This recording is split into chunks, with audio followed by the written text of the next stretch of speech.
Boa noite a todos. Que alegria estar aqui entre vocês, revendo corações queridos, para juntos alimentarmos a nossa alma com o pão do Evangelho. Ser feliz é possível? Quem acha que sim? Levante a mão. Está todo mundo tímido. Olha que maravilha, Alcides, tudo bem com você? O Alcides foi o primeiro que levantou a mão, né?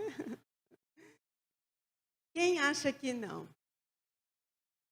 Olha, ninguém, né, levantou essa mão, então quer dizer que aqueles que não disseram nem sim nem não estão indecisos. Então, ainda há uma chance de nós formarmos uma nova convicção acerca do que vem a ser felicidade. A definição de felicidade é algo que preocupa, é algo que é buscado por a humanidade desde os tempos mais remotos. Vários filósofos traçaram conceitos, ideias, escreveram livros, fizeram teorias acerca da felicidade.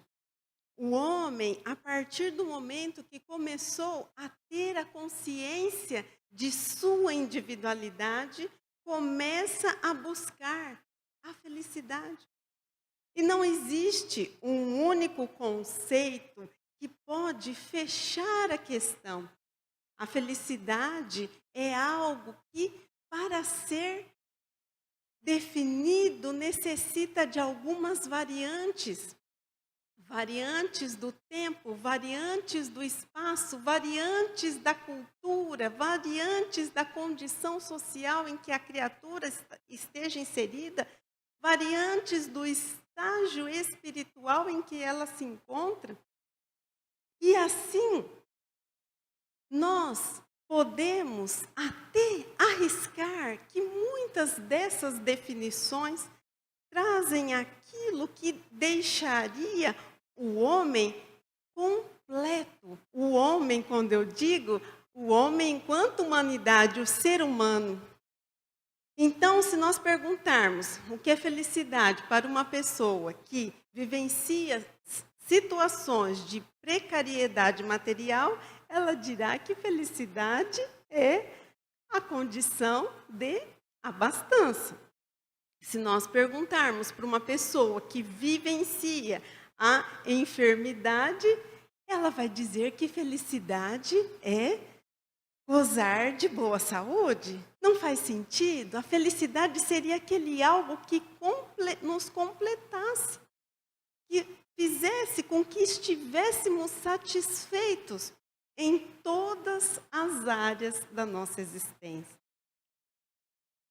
Uma das definições mais remotas que temos acerca da felicidade nos foi trazida por Tales de Mileto, um filósofo que viveu de 624 a 547 antes de Cristo.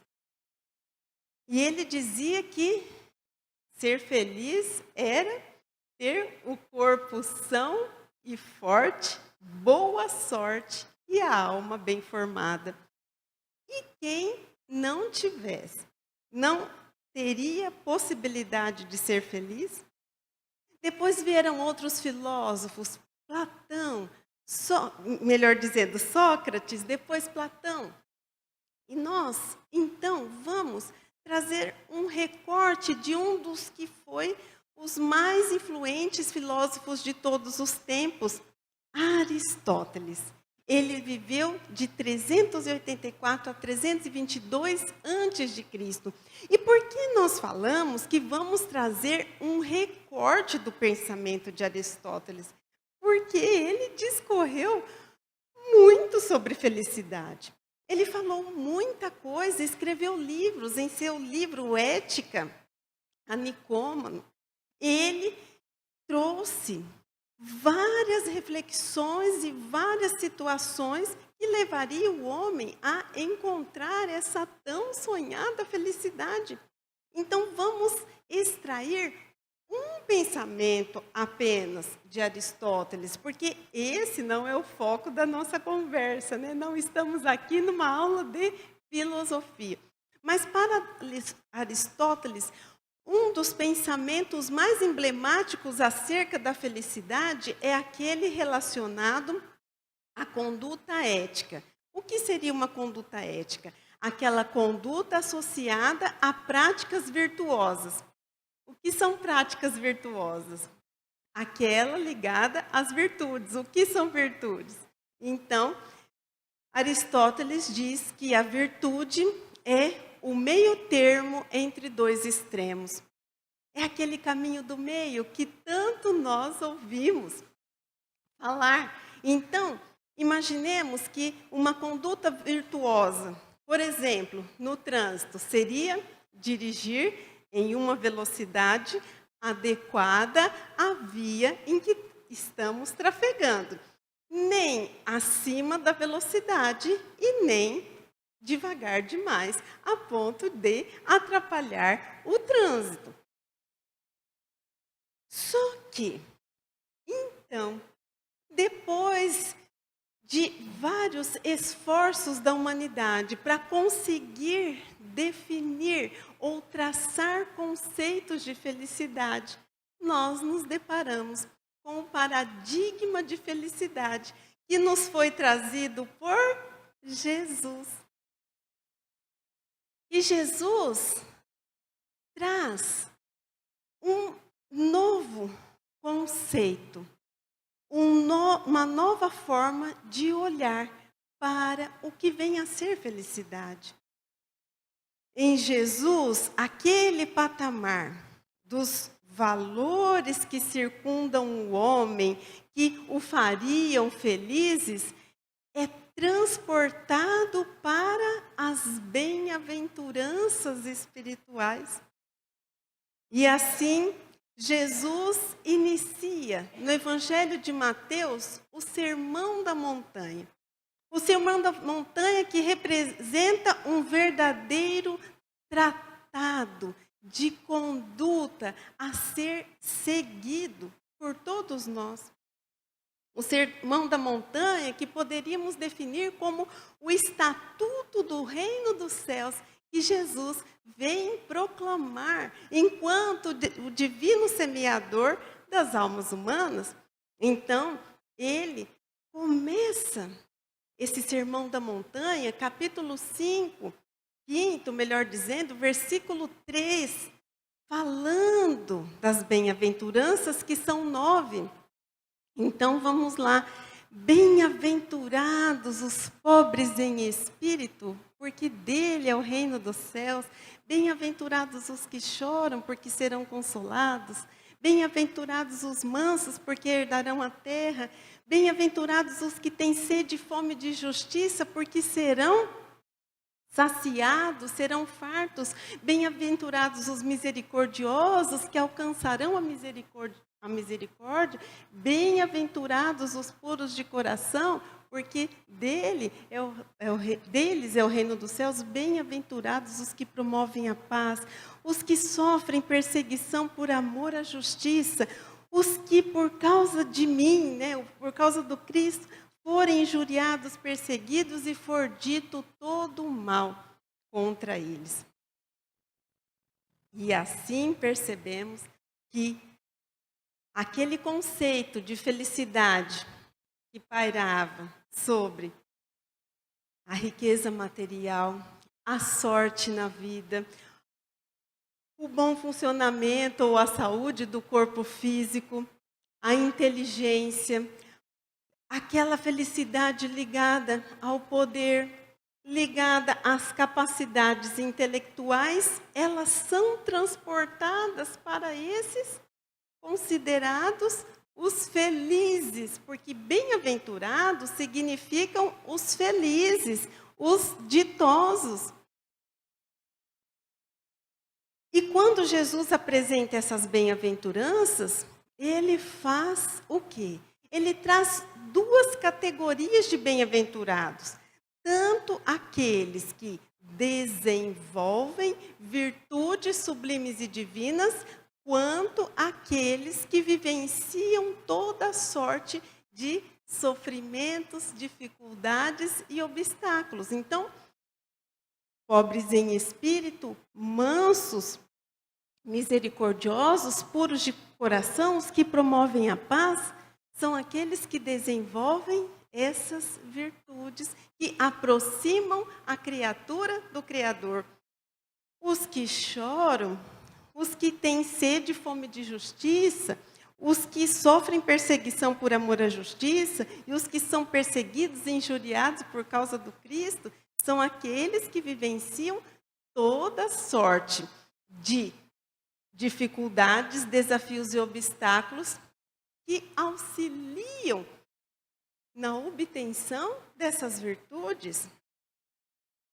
Mas, se nós olharmos para as bem-aventuranças de Jesus, olharmos de uma maneira muito superficial e olharmos de uma maneira muito desatenta ou descuidada, nós interpretaremos as bem-aventuranças de forma equivocada. Nós pensaremos que Jesus está dizendo assim: olha, vocês devem sofrer, vocês devem passar por tais situações, vocês não podem usufruir dos prazeres, vocês não podem usufruir do conforto material, porque apenas esses daqui é que alcançarão o reino dos céus, apenas esses daqui é que serão recompensados, porque depois das bem-aventuranças ele promete a recompensa, não na vida presente, mas na vida futura. E muitos de nós, desatentos, fazemos essa conexão de que aquele que sofre, sim, o lugar dele já está, não é, reservado em uma colônia espiritual muito bacana. Ou, sim, ele já está com todas as recompensas garantidas. Será que esse pensamento está correto? Vamos, então, refletir um pouco mais profundamente acerca de 3 bem-aventuranças. E aqui, outro dia, comentava, mesmo nessa casa, né, no dia 15 de novembro, que fiz a palestra aqui, que essa palestra precisaria ser dividida em 3. Precisaríamos fazer uma série, Ser Feliz, parte 1, parte 2 e parte 3. Por quê? São 9 bem-aventuranças. Hoje conversaremos acerca de 3. E, quem sabe, em próximas vezes que estiver aqui, falaremos sobre a parte 2 e a parte 3, refletindo sobre as outras bem-aventuranças que Jesus nos traz. Então, vamos começar invertendo um pouquinho a ordem. Bem-aventurados os misericordiosos. Quem são os misericordiosos? Misericórdia vem do latim, formada por 2 radicais. Miserere, que significa compaixão, e cordis, que significa coração. Então, compaixão no coração, coração compadecido. O que vem a ser misericórdia? É aquele sentimento que invade a pessoa com tal força que ela se compadece da situação de sofrimento alheia, a ponto de fazer com que ela se movimente na direção do próximo, que ela auxilie o próximo, que ela compartilhe da sua roupa, do seu calçado, do seu alimento, que ela auxilie com uma palavra, com um abraço, com um sorriso. Misericórdia e compaixão é diferente de piedade. Na piedade, nós também nos comovemos, mas nós não agimos. Muitas vezes entristecemos pela situação vivenciada pelo outro, mas permanecemos inertes. A misericórdia faz que nós busquemos essa conexão com o outro. Faz com que nós enchamos o nosso coração de empatia. E empatia é compreender a dor do outro sob o prisma do outro. Porque compreender a dor do outro sob o meu prisma, se eu estiver vivenciando, um momento tranquilo, eu jamais vou conseguir compreender aquilo que a criatura está passando.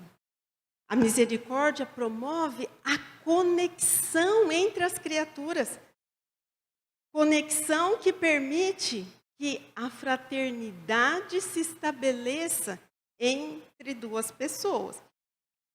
Só que nós podemos notar o sentimento de misericórdia em duas situações. Diante dos acometimentos e desafios materiais pelas quais as pessoas passam, e esses têm o poder de comover e despertar esse sentimento com mais facilidade. Porque quem aqui não se entristece, não derrama lágrimas ao estar diante de uma pessoa acamada, ao estar diante de uma pessoa em sofrimento, ao notar a fome nos semblantes desfalecidos, as mãos que se erguem pedindo pelo auxílio. Essa situação de penúria material ou de enfermidade tem o dom e o poder de nos comover com mais frequência.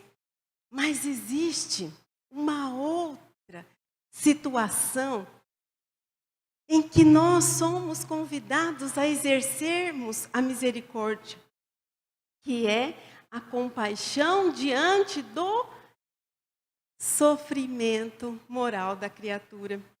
E o sofrimento moral da criatura, muitas vezes, ele não se apresenta na forma de uma pessoa que chora, uma pessoa que está passando ali por aquela dificuldade com humildade.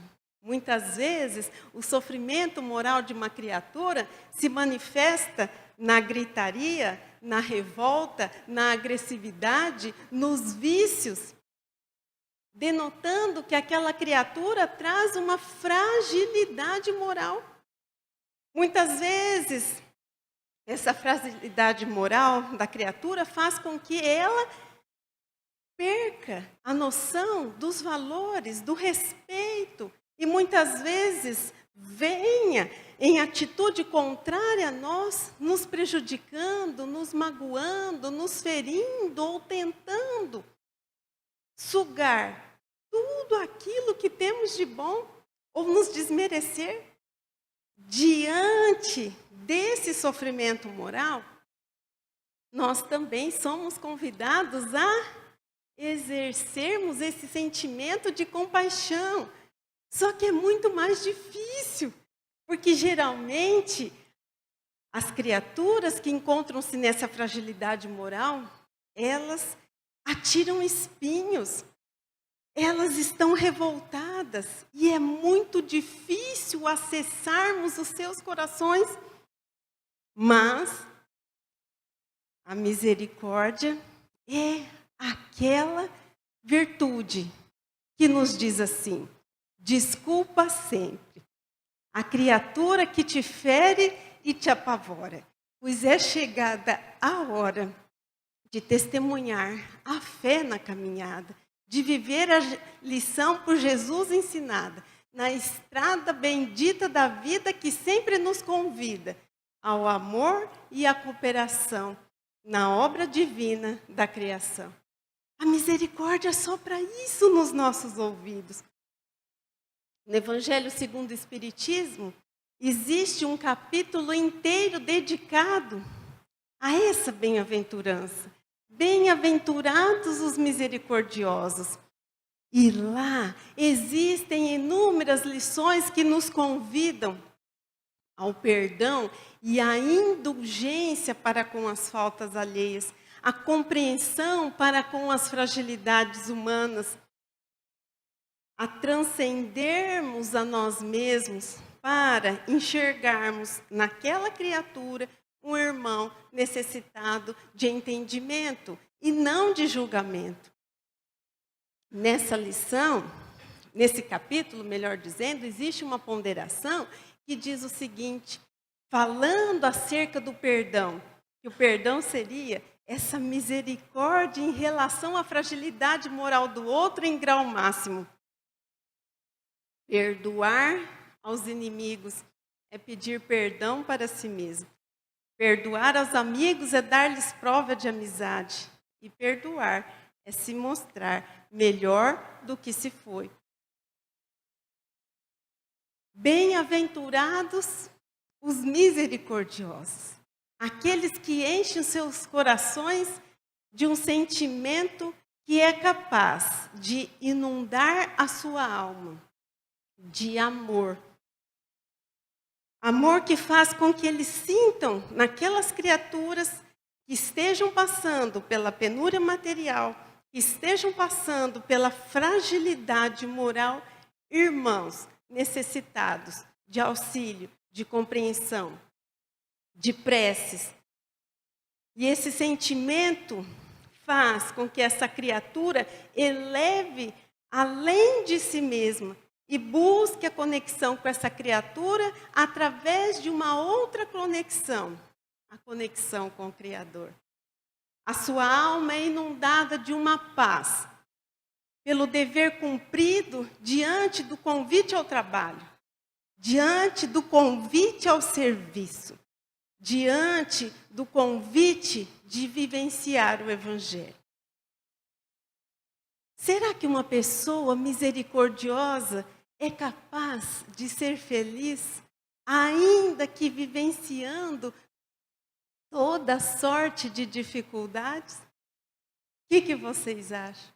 Será que a paz de espírito, a serenidade mantida diante de uma ofensa, não é uma forma de sermos felizes desde já na vida presente? Não nos deixando envolver nas amarras do desequilíbrio?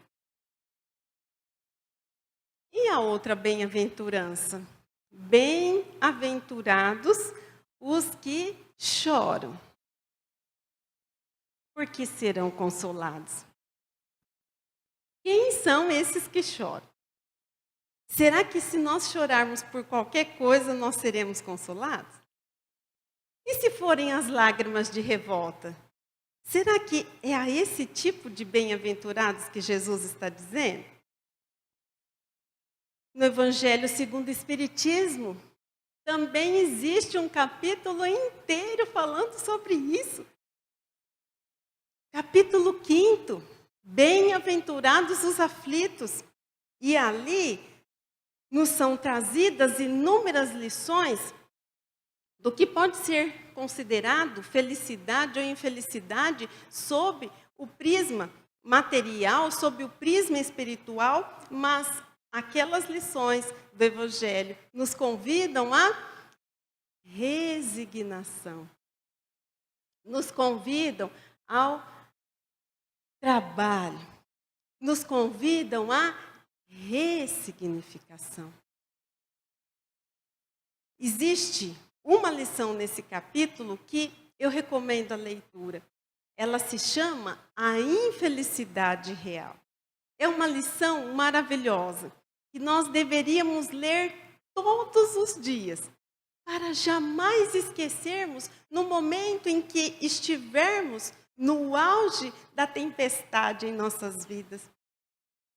Os espíritos ali nos dizem que a infelicidade associada à condição precária material, que muitas vezes, nós assim a classificamos, ela termina com a vida presente.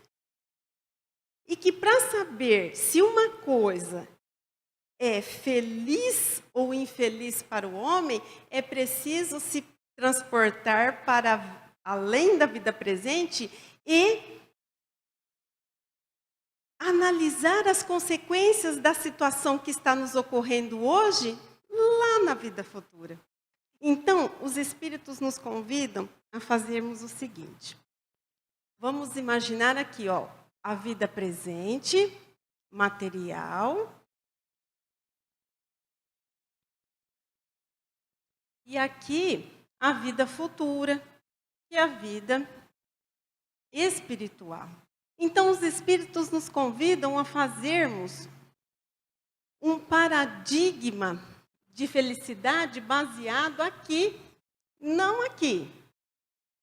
E aí, se a consequência daquela situação que estamos vivenciando, ela for positiva, aqui não é infelicidade. Por quê? Porque a vida presente é passageira. Nós estamos encarnados com qual finalidade? Vamos lembrar rapidamente a questão 132 do Livro dos Espíritos, quando Kardec pergunta: qual a finalidade da encarnação? E resumindo com as minhas palavras, os Espíritos respondem que a finalidade de estarmos encarnados é atingirmos a perfeição e concorrermos para a obra geral. O que seria a obra geral? A obra divina da criação. Somos co-criadores. Somos todos construtores do reino divino, dentro e ao nosso redor. Então, para nós chegarmos até a perfeição, os Espíritos dizem que passaremos por toda sorte de dificuldades. E nisso está a expiação. Para uns representa uma missão. Mas nós conseguimos atingir a perfeição em uma única existência? Questão 166? Não. Os Espíritos dizem que aqueles que não conseguem atingir uma perfeição em uma única existência submetem-se ao manual. É perguntado isso a Emmanuel no livro O Consolador. Se em uma encarnação era possível se atingir a perfeição. E o benfeitor amigo diz assim: uma encarnação é como um dia de trabalho. Então, meus queridos, essa vida, sim, é passageira. E tem a finalidade de nos ensinar. Tem a finalidade de nos depurar. Tem a finalidade de nos transformar para que conquistemos as virtudes sublimes e divinas que foram depositadas em nosso íntimo através da centelha divina, em forma de germe, para desenvolvermos ao longo das experiências encarnatórias. Por isso que, nessa lição, a infelicidade real é nos aconselhado a ter o paradigma da vida espiritual, para sabermos se algo é feliz ou infeliz. Então, vamos a um exemplo?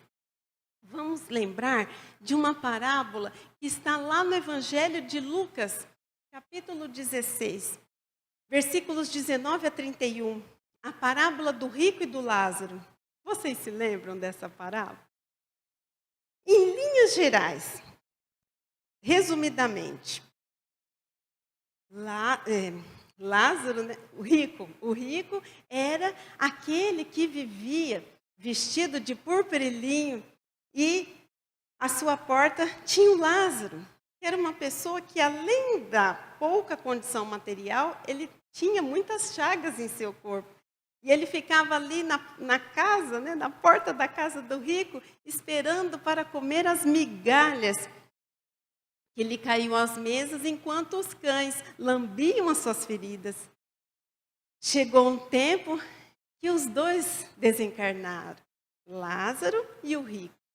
E o rico, quando se depara no plano espiritual, e pela descrição da parábola, aquelas labaredas, aquela chama que o consumia, ele olha ao longe e vê Lázaro no seio de Abraão. Quem era Abraão? importantíssima figura do Velho Testamento, o patriarca bíblico que recebe de Deus, Yahvé, a missão de chefiar o povo semita. Lázaro estava no seio de Abraão.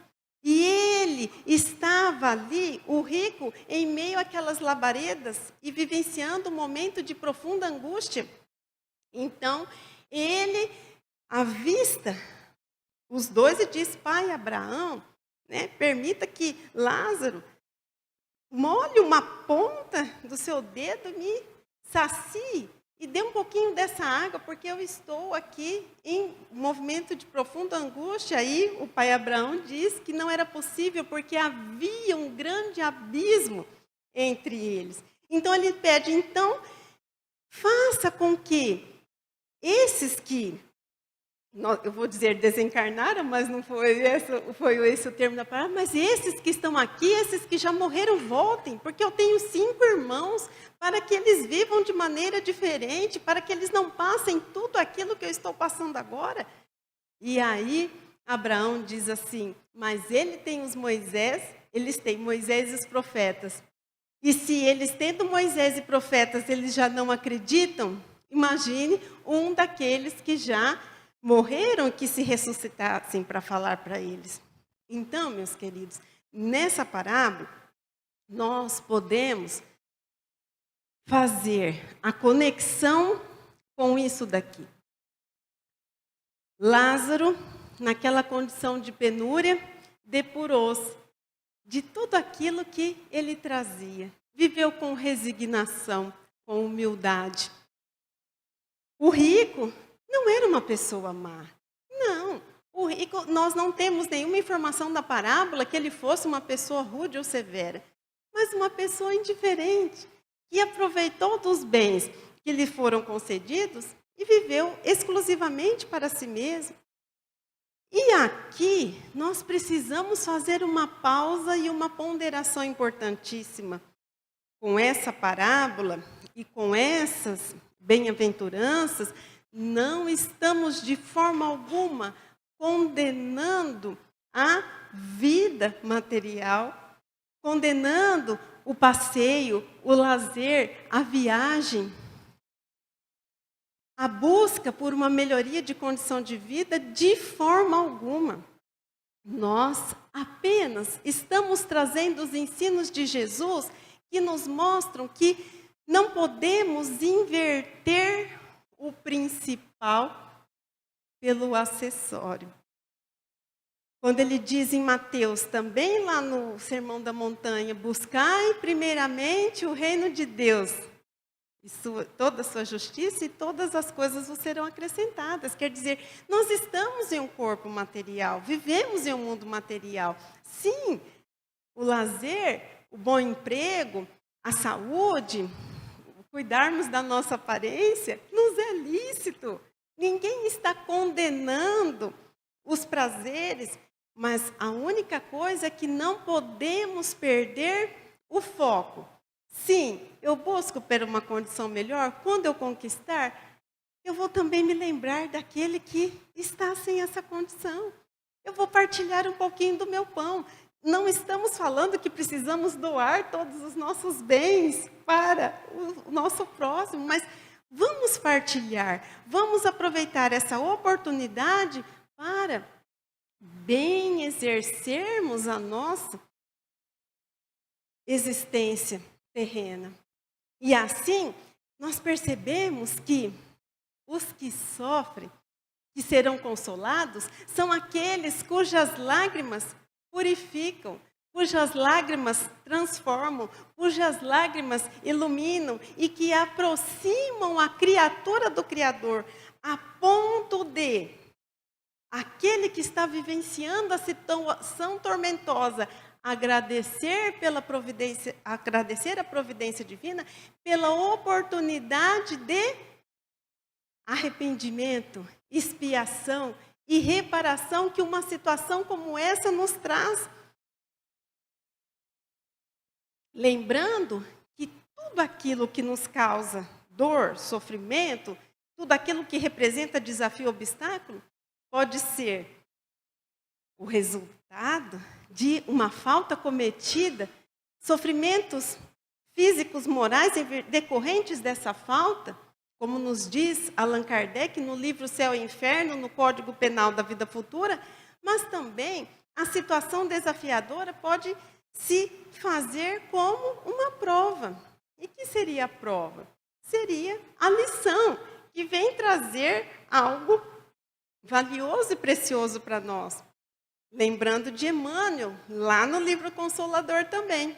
A prova é a lição direcionada ao aprendiz preguiçoso e rebelde para ensinar-lhe a estrada do trabalho e da edificação espiritual. E que a expiação é a penalidade cometida pelo malfeitor, é a penalidade aplicada, melhor dizendo, ao malfeitor que comete um crime. Então, quer dizer, a expiação é a oportunidade de revisitar uma situação em que nós falhamos, em que nós nos equivocamos e fazermos diferente.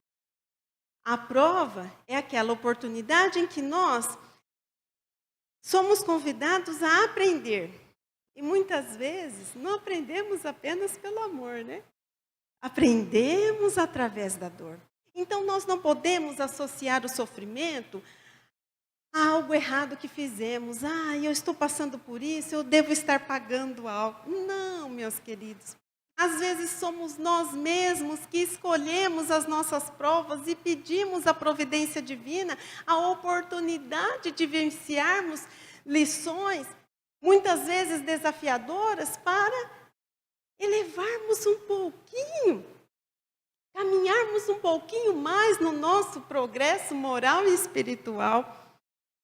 E aí eu pergunto a vocês, quando essas situações desafiadoras acontecem em nossas vidas e somos convidados a exercer a resignação, a exercitar a fé, a sermos pessoas mais humanas, mais compreensivas, mais conscientes da nossa responsabilidade enquanto encarnados. E se nós, no meio dessas tempestades, vivenciarmos essas provas, essas expiações, esses desafios, com a esperança de que a brevidade dessa vida fará com que, ao chegarmos ao lado de lá, com resignação em nossos corações e cumprindo com o nosso papel de seres divinos, seres espirituais encarnados e o mundo material, se nós vivenciarmos tudo isso com responsabilidade, com amor e com confiança nesse Pai de amor e bondade, será que aqueles que choram dessa maneira, aqueles que guardam essa postura, será que eles não são felizes? Lembremos de Lázaro. Lembremos aqui de um outro exemplo da nossa realidade. O exemplo de Jorge. Quem conhece aqui a história de Jorge? Que o Adelino da Silveira conta na internet, procurem lá. A história de Jorge por Adelino da Silveira. Adelino, fundador do Grupo Espírita da Paz, lá em Mirassol, escritor de livros, teve uma convivência próxima com Chico. E, resumidamente, Jorge era uma criatura que passava por extrema precariedade material. Seu terno apertado, muitas vezes rasgado, pés rachados, ele tinha uma ferida na boca, vivia sozinho. Da sua boca saía um hálito que, na descrição de Adelino, causava até um certo torpor.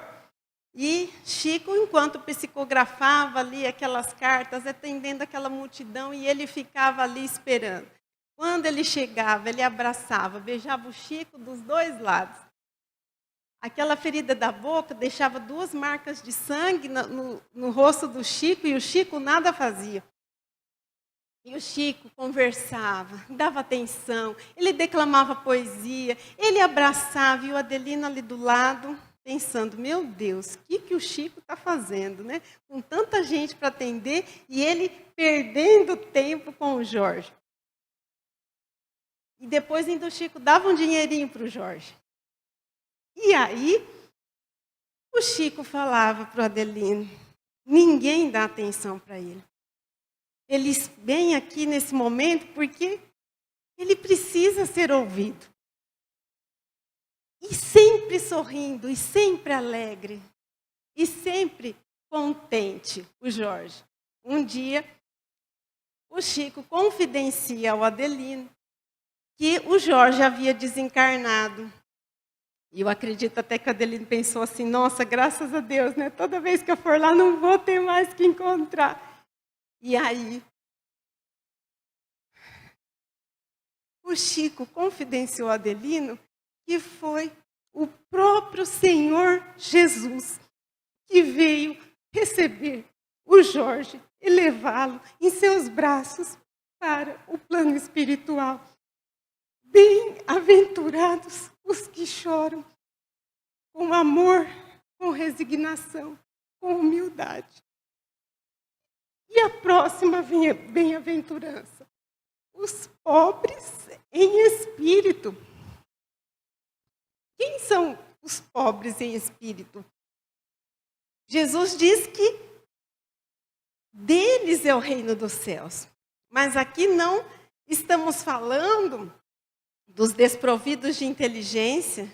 Jesus está dizendo daqueles que têm a humildade no espírito e a simplicidade no coração, que é preferível uma pessoa com pouco conhecimento que tenha essas virtudes do que o sábio que confia mais em si mesmo do que em Deus. A humildade nos coloca, nos aproxima de Deus. O orgulho nos afasta. A humildade é um sinal de submissão à vontade de Deus, enquanto que o orgulho significa a revolta. E a pessoa humilde não é aquela pessoa que se humilha. Muitas vezes nós não sabemos o significado de humildade. O que seria humildade? Seria aquela pessoa que se conhece.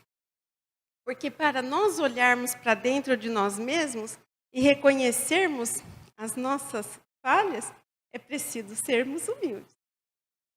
É aquela pessoa que se conhece e sabe o seu verdadeiro valor. Ela sabe que ela tem virtudes, mas ela também sabe que ela tem falhas. Se ela tem virtudes, ela não se envaidece. Sabe por quê? Sabe qual o paradigma da pessoa humilde? Deus. A pessoa humilde, para ela traçar o conceito acerca de si mesmo, ela busca a referência de Deus. E assim, ainda que ela tenha o dom da inteligência, seja uma pessoa de uma mente brilhante, ela vai até Deus e conscientiza-se que Deus tem todos os atributos em grau máximo e absoluto. E nós, enquanto seres criados, a nossa perfeição é relativa. Então, ela não vai se envaidecer.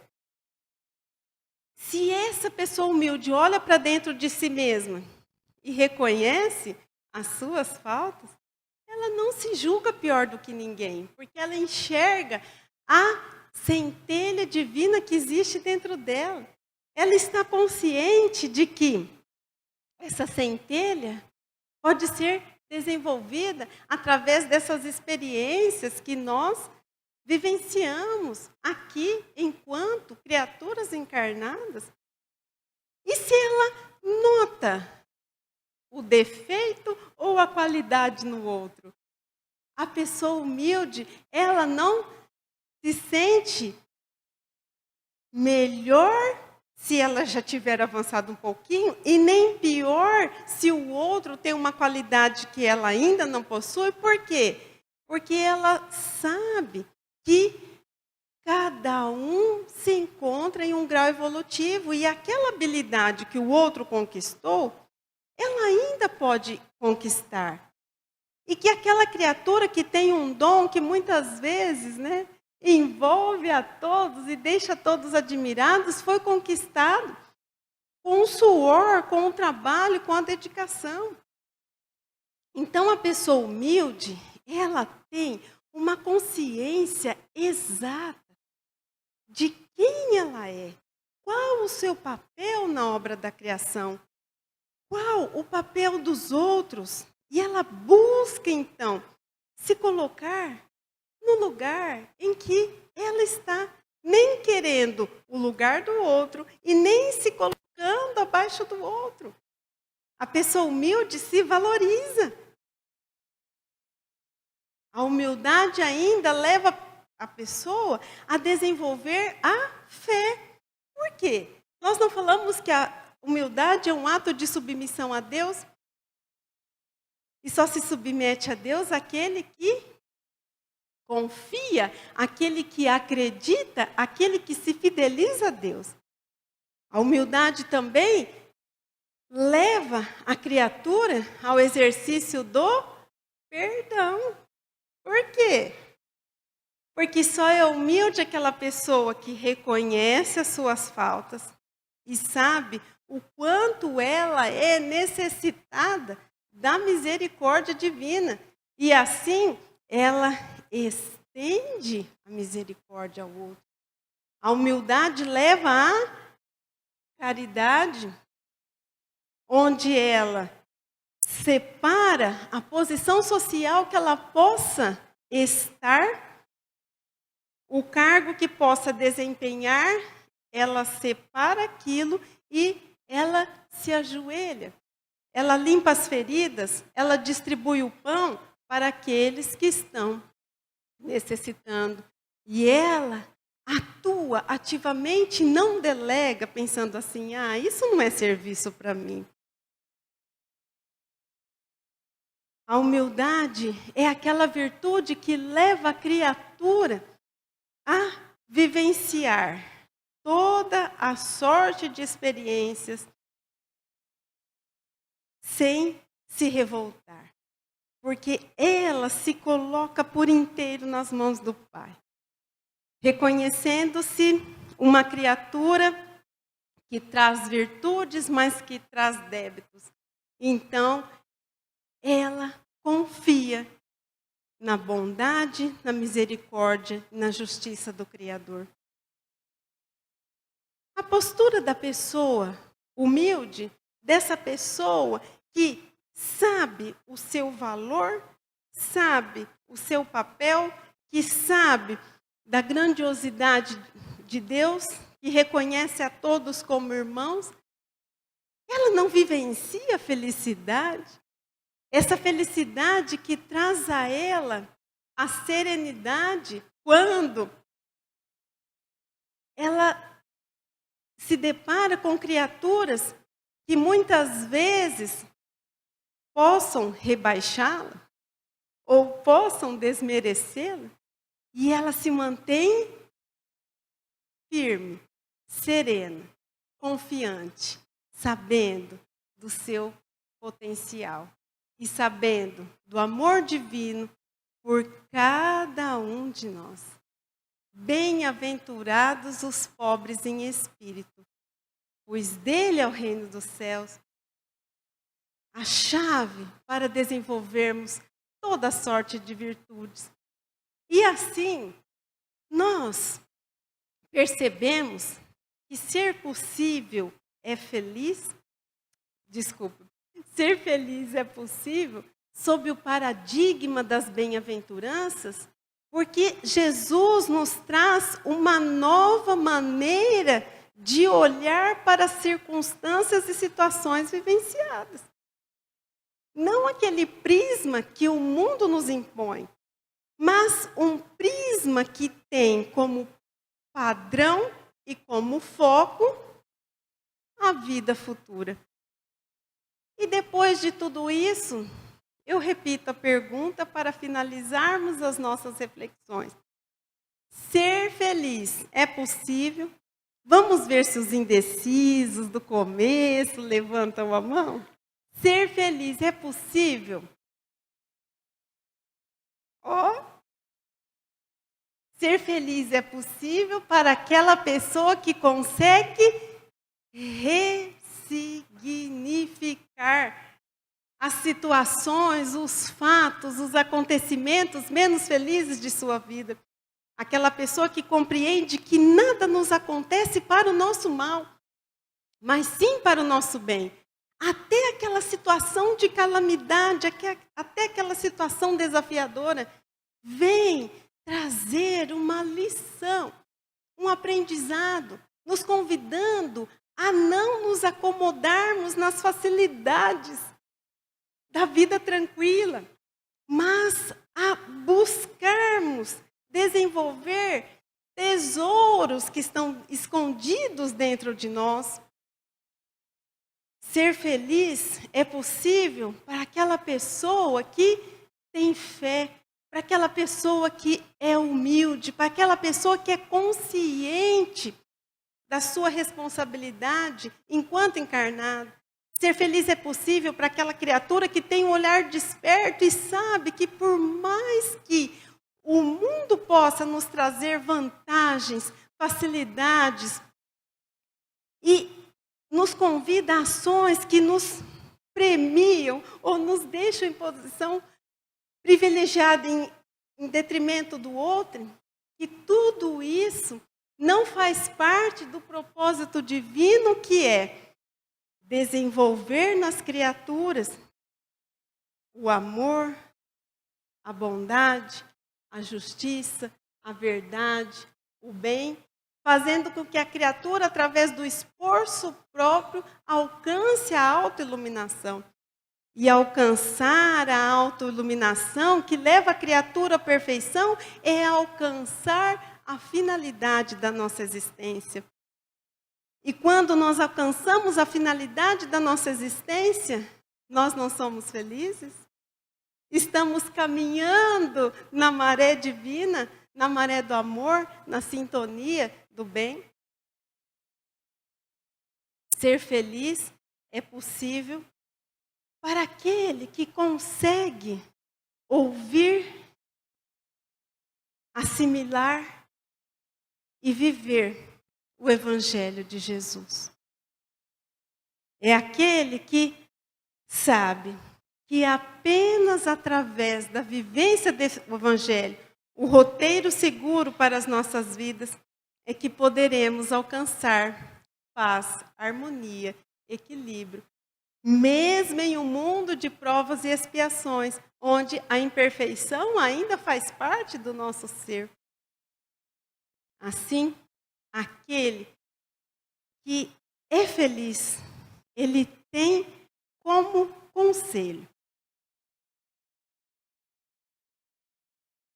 ponderações como essa. Enxerga a dor como tua aliada, que o solo do teu coração prepara para receber a semente lançada pelo Mestre Maior na grande seara. Bendiz assim a dificuldade que te convida a compreender. Não há paz, nem mesmo felicidade, sem os ensinos de Jesus viver. Descobre em cada problema o desafio e não te deixes cair em desvario. Busca no solo do teu coração os nutrientes da fé a te sustentar. Trabalha e prossegue sem desanimar. Em tudo coloca o amor em ação. Permita brilhar a tua luz. Sê como a boa terra que produz os frutos da obediência. Desperta a tua consciência para o sol divino do Evangelho. Abandona por completo o homem velho e todo o desejo que acalente, que sufoca a divina semente. Obrigada pela atenção de todos, muita paz e até o Ser Feliz Possível, parte 2. Até lá.